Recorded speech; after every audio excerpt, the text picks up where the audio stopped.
Planalto Central, coração do Brasil. O mítico Paralelo 14. Cerrado exuberante, berço de águas, onde serras e montanhas se tornaram muralhas indevassáveis para a proteção de um povo liberto pela própria coragem. Nessa região, há mais ou menos 300 anos atrás, escravos fugidos chegaram, fizeram moradia e criaram uma sociedade que só viria a ser descoberta nos anos de 1950.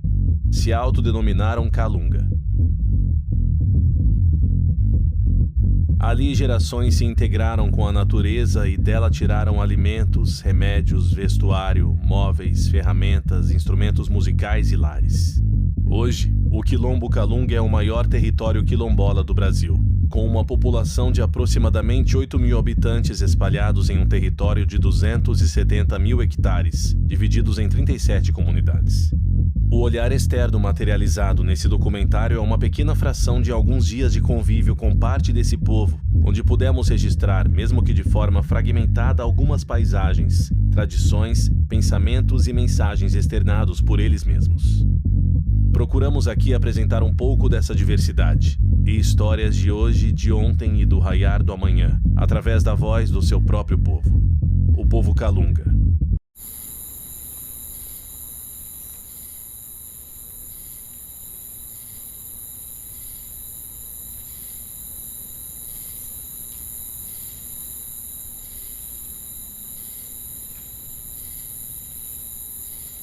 A gente tem uma história real, né? E também nós somos pessoas construtoras desse país chamado Brasil. Então, a história nossa está vinculada à história, no processo histórico de formação do território brasileiro, né? E o que a gente honra mesmo é as nossas origens enquanto africanos também. Então, aqui eu considero uma África Calunga. O nosso povo, eles vieram não por conta própria, foi um povo que veio deixando suas raízes históricas, culturais de forma forçada, mas mesmo assim algumas coisas ficaram, não tem como dizimar de vez em costume, né? Nós temos que valorizar a luta daqueles que começaram. A gente é o caminho, porque nós somos o presente, certo? A garantia que se existe um futuro do outro é a garantia do que fez um presente no momento. Então o futuro ele depende de um presente. Mas que para existir esse presente teve um passado.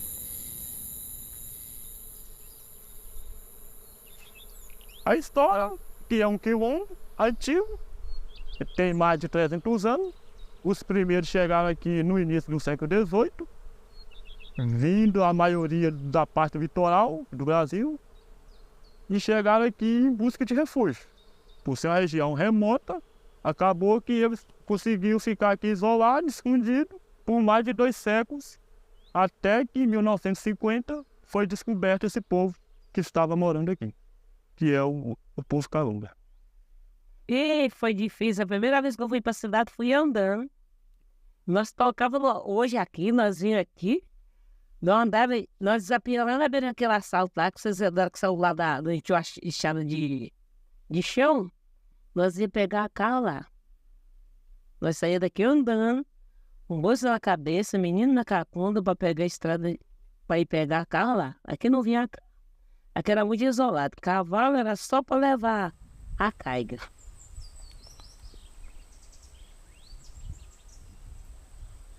Que nós sofremos demais, mas é. Cidade ninguém ia. Essa cidade é Calunga dos Cruzados. E o povo põe um Calunga lá, mulher não ia, era só os homens assim, calunguês, calunguês. Era assim. Eu, quando via alguém chegar de fora, eu ficava tímida. E eu ficava fugindo, né? Porque a gente não tinha costume de ver essas pessoas de fora. A primeira vez foi difícil. A gente era isolado. Às vezes vinha pessoa de fora, quando vinha aqueles borrifador, que borrifava para as casas, né? Da gente. E aí a gente, assim mesmo, eu escondi muitas vezes no mato. E a gente está sendo criado dentro do patrimônio de reserva, mas é reservado por nós, porque nós não destrói, né? Olha, eu moro aqui há 60 anos, você vê os pés de árvore que tem aqui, ó, que eu nasci, um já tinha, e outros nasceu depois de eu, e eu tô zelando desde o tamanho que tá aí. Então nós temos um território gigante que ainda não é de nossa responsabilidade toda. Nós cuidamos dele, protegemos, mas volta e meia aparece um que vai nos ameaçar porque ali é dele, ele tem um documento daquilo. Ou o Estado pode inventar qualquer uma coisa, mas a gente tem pouco mais de 13, vamos colocar entre 13% a 17% do território que é nosso, titulado enquanto território Calunga pela capa de território coletivo, né? Em grande parte delas, eu acho que chega próximo dos 40% ainda é do Estado, que não sei por que nunca regularizou ainda para nós, e temos áreas grandes ainda são de proprietários particulares, tipo fazendas aí que precisa ser indenizadas, que inclusive para isso é necessário um grande recursos, né? São fazendas caras, assim, de certo modo.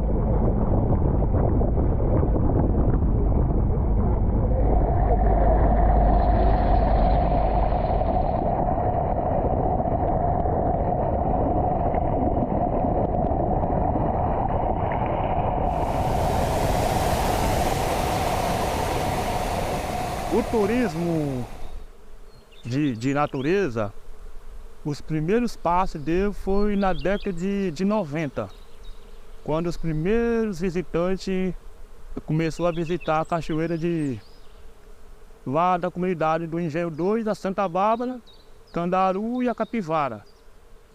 E aí, até então, não era um atrativo oficial que era aberto para turismo, bem como na Chapada dos Veadeiros ainda o turismo era a passos lentos. E aí só nos anos 2000 em diante foi que o turismo cresceu e ganhou mais força e daí tornou o atrativo já aberto oficialmente para visitas. Porque a gente sofre muitas pressões, muitas falácias de mau gosto quando se trata da questão do turismo. Porque dentro do nosso território, para ser guiado, os guias que vai legalizado a atuar dentro do território são guias Calunga. Então, outras organizações, outras agências, beleza, pode vender seu pacote com o atrativo do território, mas você obrigatoriamente vai pagar um condutor Calunga. Hoje a maioria dos guias é mais jovem, dentro de 20 até 40 anos, essa é a maioria da quantidade dos guias, mas tem guias com mais de 60 anos, aqui do Quilombo, né, que faz passeio todo dia aí. Nós temos um grande número de guias formados, né, Calunga, a maioria que você vai ver na trilha são guias mulheres, inclusive, então você tem essa questão de gênero muito forte.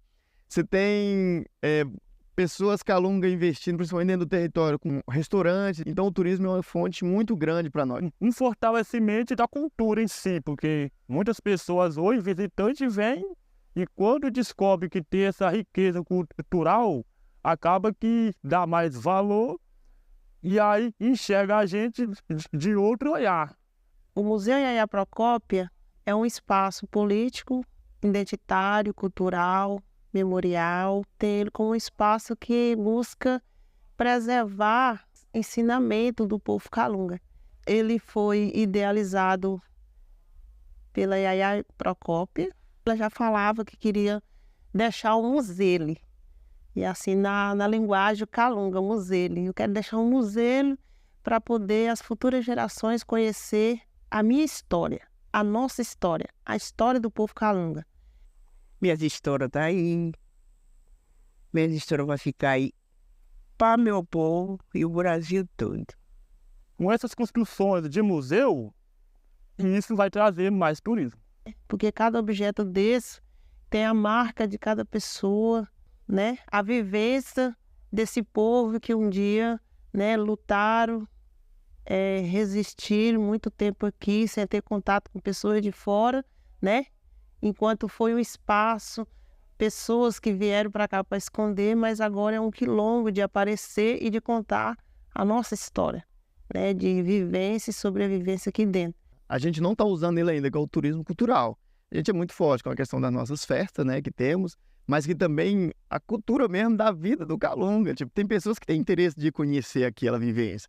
Então, os pontos de encontro que a gente tem aqui é os festejos. Os festejos é o ponto de encontro onde todo o território se organiza para esse dia, para essa semana de festejo. É importante o turismo cultural, porque as pessoas de fora também conhecem, né, as nossas atividades culturais, né, o porquê da gente ter esses festejos, e ao mesmo tempo também ele vivencia, né? Nossa Senhora da Abadia, no Vão de Almas, e Nossa Senhora do Livramento, no Vão do Moleque. É uma semana de festividade, e ali não é simplesmente uma festividade. Se vocês tiverem a oportunidade de conhecer, é uma mistura do sincretismo religioso, onde tem ali a tradição nossa cultural, né? E um pouco da mistura da Igreja Católica, que era algo que a gente, querendo ou não, tinha que exercer, né? Tem a dança da Sussa, tem as folias, tem o Império, que o Império onde tem o Império dos Reis, é rei e rainha. Então é algo que vem da nossa cultura africana, que a gente sabe que não é algo da Igreja Católica. Se vocês conseguirem um dia participar, esse ano vai ter, por exemplo, melhor que eu falar é vocês vivenciarem. Turismo cultural, turismo de base comunitária, mas a gente que está aderindo ao nome Turismo Quilombola Calunga, que vai se beneficiar especialmente os povos e também os povos tradicionais, né, que moram nas comunidades, e os turistas que vêm também para ver a nossa cultura e conhecer mais sobre os nossos saberes e fazeres. Isso para mim tem um ponto positivo para a gente, né? Mas desde que a preservação e valorização venha acima da economia. Vou para os festejos também. Sou uma das rezadeiras. A gente tem que utilizar o mastro, as candeias de cera em volta do mastro, rezando. Junta aquela monte de gente. O que tiver na festa, todo mundo tem que ir ao redor da fogueira. Até os turistas que vêm, a gente vai lá e convida para ir. Eles têm que ir lá, nem que for uma horinha, na hora que estiver levantando o mastro. Bendita louvada seja São João em seu altar, dizendo todo que viva São João na glória está.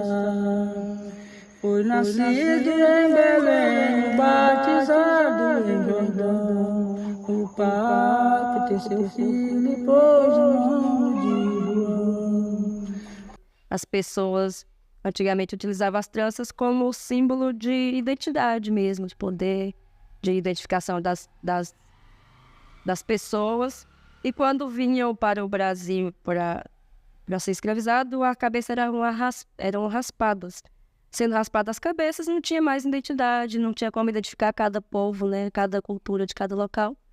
Mas aí aqui no Brasil essa prática foi utilizada de forma diferente, então já foi utilizada também para principalmente as mulheres, porque os homens era difícil ter o cabelo maior, mas as mulheres conseguiam um pouquinho maior. Então era possível fazer os mapeamentos de fuga na cabeça, nas tranças chamadas tranças nagôs. Tem vários nomes de trança, mas principalmente essa trança, que a gente aqui chama ela trança de raiz. Ali era feito o mapeamento e também nelas era possível colocar algumas sementes, que são as sementes crioulas que a gente acredita que a gente tem até hoje, né? Do arroz, do feijão, do milho. Então era possível levar consigo poucas coisas, mas a semente de sobrevivência, né? De subsistência nesses locais. E sabendo disso, identificando o nosso território, que é um território que tem 39 comunidades, é possível concluir, que a gente não tem história registrada, é possível concluir que as pessoas, esse estilo de subsistência, de permanência no território, por ser a mesma família distribuída em 39 comunidades, tudo indica que é um estilo de fuga, né, de resistência. E eu vejo meu pai falar que sempre tinha ataque dos revoltosos que vinham atacando as comunidades.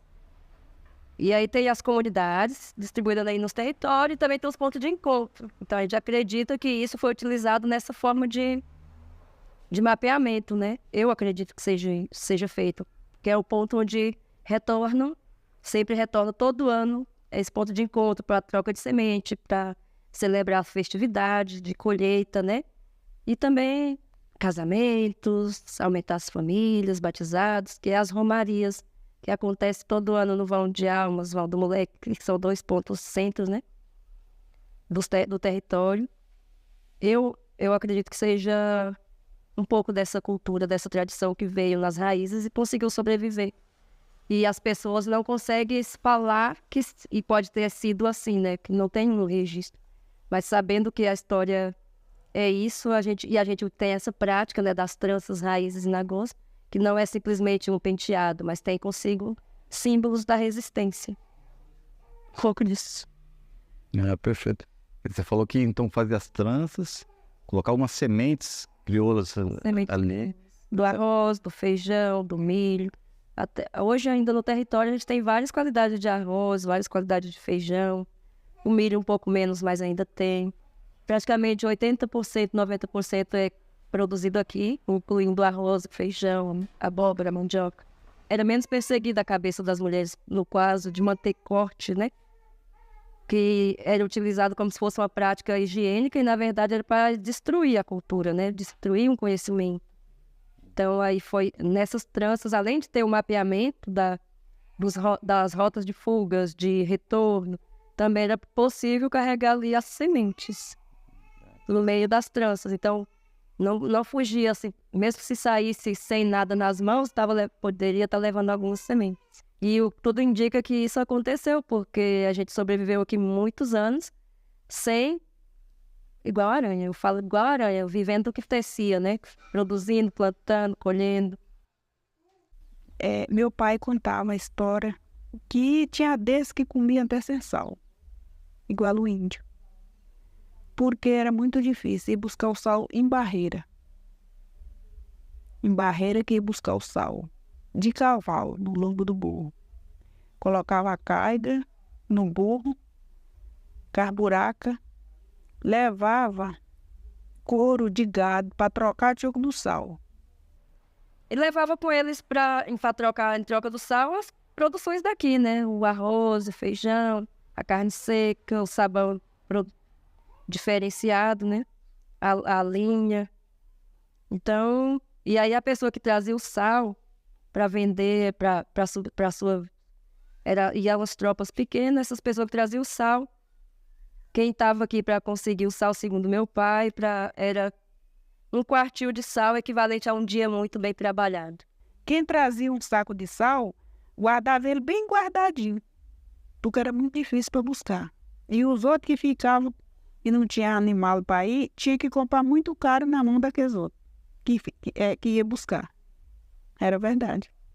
E qual é a quantidade desse quartil? Esse quartil de sal era, segundo ele, era meio litro de sal. Equivalia... Então, quem trabalhasse muito bem conseguia meio litro de sal por um dia de trabalho. Tinha desde que adoecia na estrada, os cavalos não aguentavam. E aí, ia levar era bastante animal, porque se um cansasse na estrada, já tinha o outro para trocar. A sela e a buraca. Aí tinha que trocar. Meu pai contava a história que os amigos dele tinha desde que ia e não voltava.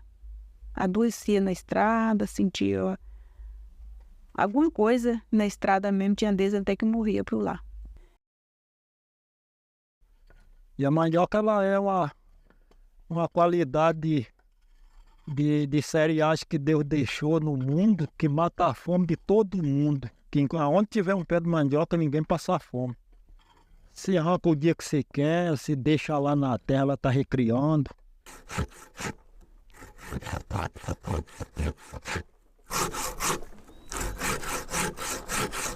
Essa madeira chama angico, madeira de angico. Essas madeiras que a gente tratava de ralo, por causa desses dentinhos que ele tem tudo acertadinho. E aí servia para ralar como se fosse um ralo de folha, que a gente também já ralou muito nesse ralo aqui. Ó. Esse é o ralo de folha que a gente faz, o ralo de folhão, que a gente pica ele com uma ponta de prego, para ele ficar desse tipo, como se fosse para ralar um milho para fazer pamonha, para ralar um milho para tirar o fubá para fazer o bolo, fazer o beiju.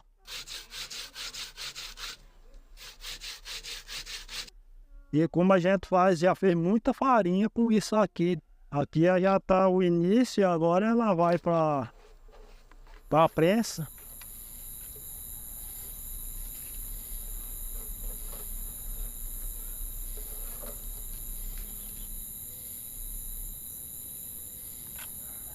Como se é a prensa que a gente faz, para passa a ficar pronta para vir para o forno.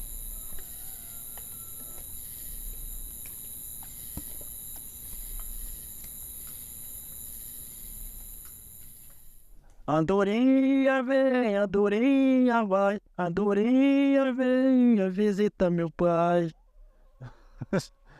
Eu vi cocão na flor de mamão, eu vi cocão na flor de mamão, eu vi cocão na flor de mamão. E assim é, aí por diante. E agora vamos torrar a farinha, torrar a massa para ela chegar ao ponto de farinha. Num forno desse aqui a gente tira aqui 12 quilos de farinha, porque o forno é pequeno.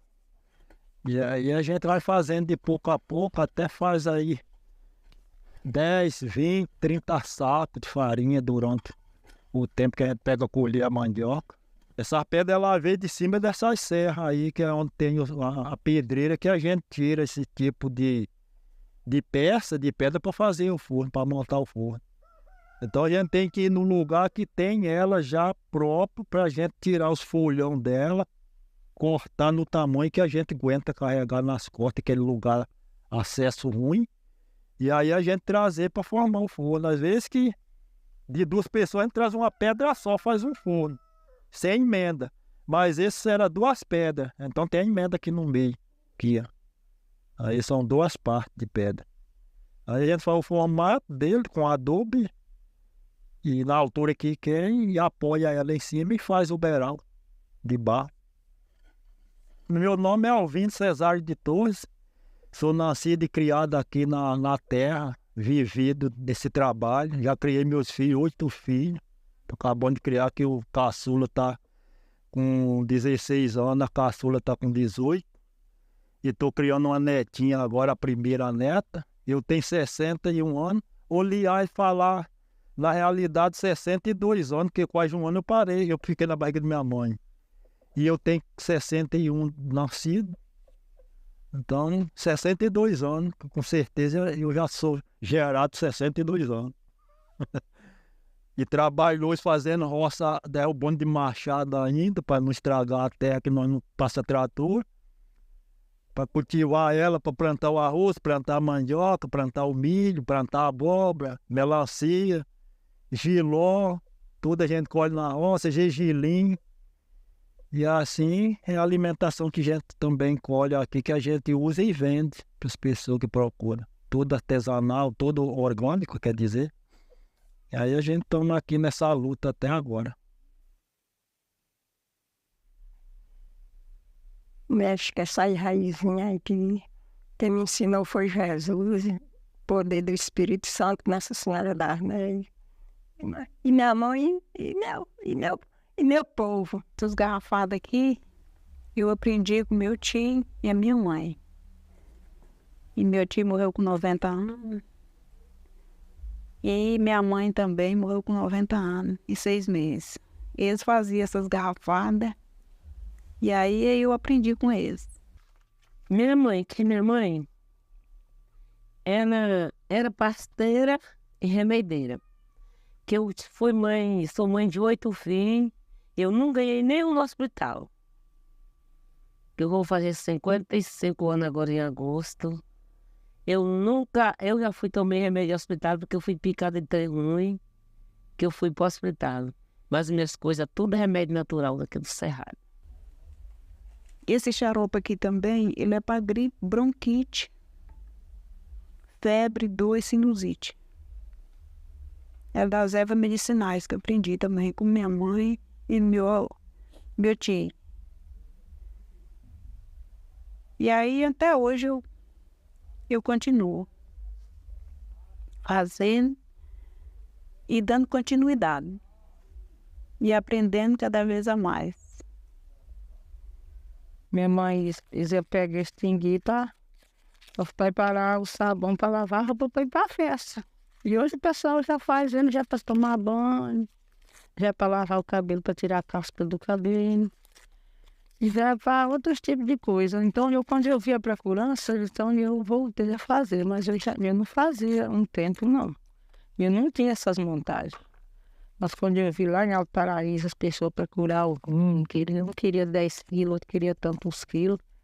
Aí eu pensei, eu vou voltar a fazer as coisas que antigamente fazia. A raiz da quebrapé, da feira da luna. o abacate. Nós não saiu do hospital fugido. Nem caminhão não estava. Aí usou esses 3 remédios. Pois ele foi para cima. Estava no hospital, não estava de Antônio. Aí foi para a casa dele, usou esse remédio aí. Ele me contou, ele era tão raizeiro. Ele me contou, aí eu também falei, uai, ele é bom, foi bom para ele, é bom para os outros também. Essas garrafadas aqui, elas é bom para esse aqui, para dor de cabeça, sinusite. A cabeça tá doendo, a gente vai lá, destampa e dá uma cheirada bem. Meia hora, a cabeça alivia. Sinusite vai embora. E pode ir utilizando várias vezes. Essas garrafadas aqui é para mulher limpar outra e engravidar. Que tá dificuldade, que tem mioma, cisto no ovário, ele arranca tudo. E daqui é por sangue. Homem também bebe quando tá muito gripado, mas bota na bebida, ou então chá, né? Mas ele é forte. É o melo. Faz o leno, soca, coa e faz o leno. Mel de revão, isso aqui. Isso aqui que a mulher me encomendou para me levar lá para São Jorge. E eu levei e não acertei com essa mulher. Como assim não acertou? Não achou ela? Disse que eu quero que a senhora já aquele remédio que a senhora me vendeu, que é muito bom para resguardo quebrado, que eu digo muito bem. Isso aqui. Os meus netos mesmo, quando tá gripado, só trata com remédio meu. Esses xarope de gripe, eu faço a panela lá de xarope e faz o queimado com a pedra no fogo, dou para eles, pode estar tossindo, rapidinho tá bom, a gripe some.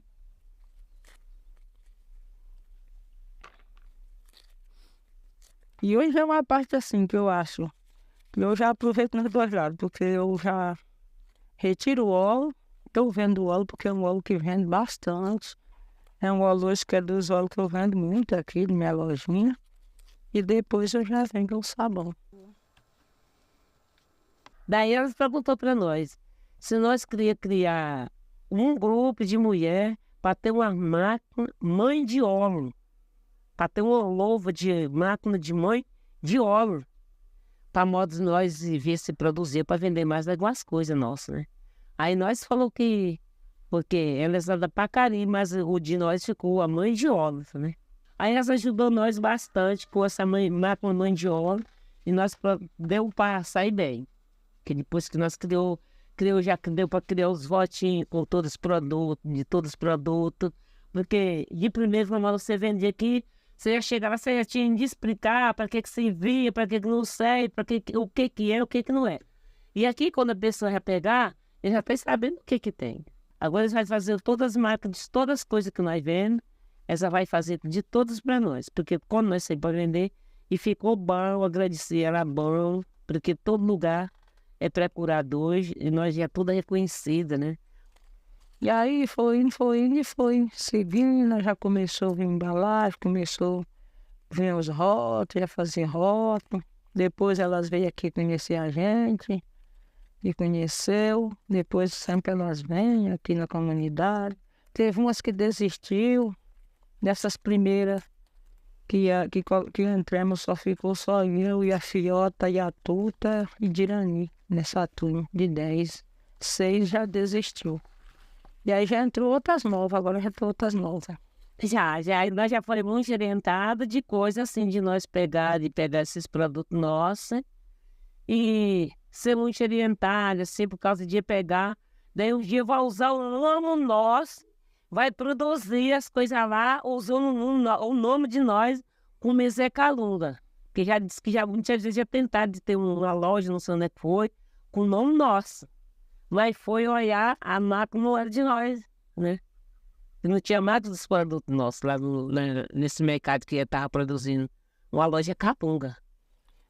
Depois que as visitas Chegou, a coisa mudou muito, porque só da gente receber as visitas, já vem, já compra as coisas da gente, já ajuda a gente. Vem, às vezes tem pessoas que já passam a conhecer a gente, já não pode chegar até aqui, mas já pode fazer um pedido. A gente já manda para a cidade, porque para ANAP tudo, sempre eu mando entrega para lá, as pessoas pedem. Manda pelo correio, outra hora tem amigo também indo, né? Para Brasília, Goiânia. Já as pessoas fazem o pedido de tudo que eles querem e eu pego e mando. Para aquelas pessoas já é uma ajuda, porque antigamente não tinha ninguém, ganhava nada de ter um dinheiro. E hoje não, às vezes não vem comprar de minha mão, tanto outro já compra, e já não ajuda muito, porque as coisas mudou muito. Depois que chegou o turismo e as visitas, já quer cada vez é mais. E a coisa, cada vez a gente quer melhor. Porque se não fosse essas visitas, isso tudo que vem aqui em casa, e meu conhecimento que eu já tenho, meu filho, meu esposo, eu não estava fazendo isso, porque fazer para que eu fazer esse monte de coisa? Porque eu não tinha para que vender. Nós temos que ter a conversa. O que nós poderíamos fazer? Conversar com alguém que entendesse bem, para entender, de comprar as coisas de nós, né? Dos produtos que nós vemos. Ia sentar uma loja, ou o que fosse, né? Meio que usasse o nome de nós, mas comprando um produto nosso, para dispor lá. Aí ficava bem... A gente achava que ficava bem legal. Dito que nós saímos vendo um tiquinzinho aqui, vendo um tiquinzinho lá. Acontece tá aqui. Agora, quando eu não tenho das águas, nós não podemos nem produzir muita coisa. Nós só temos que produzir bem pouquinho, a coisa que vem que vai produzir e assumir. Porque no tempo das águas não é agora na seca. Porque o tempo das águas você amonta um tanto de coisa aí. Se você não vender dentro de 4, 5 meses, tem coisa que vai pegando, vai querer morfar, vai estreando, que não tem sol, ficando mais quando a chuva pesta. Aí o que faz? Perdendo, né? Então, em visão ao meu povo, a todo esse sofrimento que vocês andaram dentro de um território e conseguiu ver um pouco o desafio que é, a gente vai construir o primeiro armazém Quilombola Calunga, que é onde essas mulheres, esses homens que vivem do campo possam vender os seus produtos com dignidade, inclusive com o selo de rótulo de produtos quilombola, e que é uma visão que vem a partir dali de que você vê assim, a realidade de alguns fazedores de produtos que vêm para a cidade e vão andar o dia inteiro no sol, com um carrinho vendendo um saco de farinha, que nem vende ele tudo, porque ele tem 2 dias de estar na cidade, e que nesses 2 dias ele teria que vender isso, mas ele tem que resolver milhões de coisas. Então ele vai ter um armazém que ele vai trazer seus produtos, deixar tudo rotulado, bonitinho, ali a serviço deles. É um trabalho da associação que vem fazendo para esse sonho, e que também a gente possa cobrir disso a valorização, que é valorizar a cultura, valorizar o povo e os produtos Calunga, porque hoje é muito comercializado. Produto Calunga, não sei o quê. Mas os Calunga que os fazem, que o produz, ganham muito pouco, muitas das vezes. Uma questão muito polêmica na região da Chapada, né? É essa questão da bioconstrução, polêmica do meu ponto de ver, uma leitura crítica. Enquanto dentro do nosso território há um tempo foi criminalizada, vou dizer assim, que não numa forma de crime, mas tipo assim, desvalorizada, porque diz que de barbeira, aranha, não sei o que, fez nosso povo, às vezes, aqueles que tinham mais condição, deixar de fazer a casa de adobe por conta disso. Só que aí de hoje vem, né, na questão de Chapada, assim, vem muito turista com muita grana e começou a fazer isso. A construção de adobe, de taipa, de pau-a-pique, e com isso acrescentou muito um valor que hoje é dificultoso para a gente, se a gente mesmo não construir, pagar um construtor para construir de bioconstrução. E aí o que eu queria dizer nesse sentido é que eu, enquanto bioconstrutor apaixonado pela área e também estudioso no campo, a minha luta, que é uma luta legal, que eu vou sempre oferecer, é que essas pessoas construam com bioconstrução, que façam uma casa de adobe, que façam um belo acabamento, que é possível. Inclusive eu tenho minha casa como um grande portfólio que eu fiz com as minhas próprias mãos, né? E aí eu levo para a juventude esse campo. Vamos fazer, né? É mais barato, é mais bonito, é mais histórico, é mais ancestral nosso. O nosso povo que está lá no meio da comunidade, às vezes tem comunidade que está no meio arenoso, está no meio argiloso, cascalhento, que é terra de cascalho, né? A gente chama de cascalheiro, e eles constroem suas moradias, seja pau a pique ou seja de adobe. Então, quando você entra para o campo da gourmetização das coisas, ele começa a dizer que tem tipo de terra X e tem capim tal, coca-fema e não sei o quê. Mas não tem, no conhecimento que é esse que eu compartilho, não tem escolha de terra. Tem terra que você vai ter o quê? A dificuldade dela sair mais da forma ou que ela é mais arenosa. Você vai ter, às vezes, terra que é mais argilosa. Terra mais arenosa, às vezes você tem facilidade para sair da forma. Eu corto sem adubo, não sei lavar a forma. Para mim, o que estou fazendo é bom. Só que às vezes esse adubo ele é mais fraco um pouco. Se você ficar enxergando, ele vai desfarinhar, entendeu? Mas para vedação, eu não defendo um tipo de terra. Agora, se você vai fazer uma casa estrutural, que você não vai usar ferragem nenhuma, eu aconselho que você pegue uma terra que tenha 70% argila e 30% arenosa. Mas como que você vai fazer esse estudo na nossa ancestralidade, né? Aí eu estou falando desses caras que querem esse tipo de material para fazer um estudo, eu aconselho isso. Mas para nós não existe. Ou eu no chão tem água e tem terra, seja cascalho, seja arenoso, a gente vai fazer e constrói. Então eu trago muito nesse campo de que não existe. É terra que você vai pisar, que você tem água, pisou e moldou ela ali e faz. Não usa madeira, não usa ferro, não usa nada da estrutura. A estrutura, o próprio adubo é estrutural. O adubo ele já é um molde, é tipo um tijolo, só que você vem, pisa aquele, pega a terra, molha, pisa e tal, e você tem um molde que eu tentei ali, uma forma, que aí você pega e corta e vai ter que deixar ele secar à luz do sol ou na sombra, para depois então você... A partir dali, então, você pegar e montar na parede, igual monta um Lego, igual monta de tijolo normal. Você tem um material, né, blocos, que aí você vem montando. Que aí você pode optar pela massa de solo e cimento, que é um pouco de cimento, terra e areia, ou só terra também. E tudo vai acabar no mesmo nível. Tem comunidade que você vai ter a palha do coco painha, que é um coco rasteiro, e aí ele cresce a palha para riba. E tem outro que você vai ter um outro coco grande, que é um palmeirão, assim, que a gente conhece como indaiá na minha comunidade. Então, você faz esses dois tipos de telhado. E tem comunidade que não tem nenhum desses. Então, você vai ter que subir num pezão de buriti e fazer sua cobertura de palha de buriti.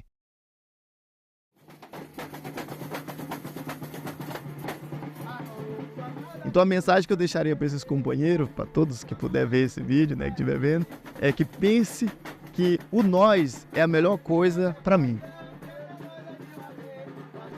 Eu só existo porque alguém existiu e que a partir de mim outro existirá pela minha existência. Então a grande preocupação é que a gente valorize e tentem nos conhecer da nossa ancestralidade. A partir daí entendemos o futuro e o caminho para onde a gente precisa e que devemos caminhar.